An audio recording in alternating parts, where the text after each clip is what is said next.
മനസ്സിലായി? എന്താ വിളിക്കണ്ടേ? ഇന്നാളാണോ എന്നാണ് ചോദിക്കേണ്ടത്. നീ ആരെയും ബഹുമാനിക്കണ്ട. നീ നിന്റെ അച്ഛനെ വരുന്ന ചോദിക്കോ? നീ അങ്ങനല്ല ആള് ആണ് ആരാണ് എന്താണെന്ന് അറിയാൻ നിനക്ക് ചോദിക്കാൻ അങ്ങനെ റൈറ്റ് ഉണ്ടോ? ഇതിനകത്ത് രഞ്ജിത്ത് സാറിന് കൊടുക്കണ്ടെങ്കിൽ പിന്നെ സാറിന് വേണ്ട, രഞ്ജിത്ത് സാറിന് വേണ്ട, രഞ്ജിത്ത് ചേട്ടനാണെന്ന് ചോദിക്കാമല്ലോ. അല്ലെ അങ്ങനെ നിന്നെക്കാട്ടും മൂത്താണെങ്കിൽ അങ്ങനല്ലേ ചോദിക്കണ്ടത്. നീ അധികാരത്തോടെ പേര് വിളിക്കുന്നത് അയ്യോന്ന് എനിക്കറിയില്ലല്ലോ. അപ്പൊ വിളിച്ച് തിരക്കണം ആരാണ് ഇത്, ഇന്ന വിലാസിലുള്ള ആളാണോ എന്നാണ് അത് ചോദിക്കേണ്ടത്. ചോദിച്ചത് രഞ്ജിത്ത് പി ആണോന്ന്. അങ്ങനല്ല ചോദിച്ചത്, രഞ്ജിത്താണോന്നാ ചോദിച്ചത്. രഞ്ജിത്ത് എന്ന് പറഞ്ഞ ആളാണോ എന്നാ ചോദിക്കേണ്ടത്.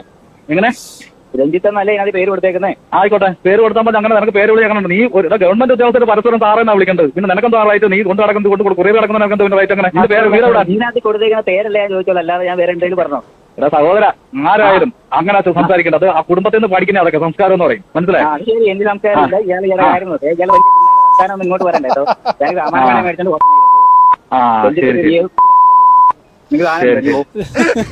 രഞ്ജിത്ത് സാറിനെ അടിച്ച് അണ്ണാക്കി കൊടുത്ത് ഇതേപോലെ കുറെ തലക്കനമുള്ള കുറെ ആൾക്കാരുണ്ട്.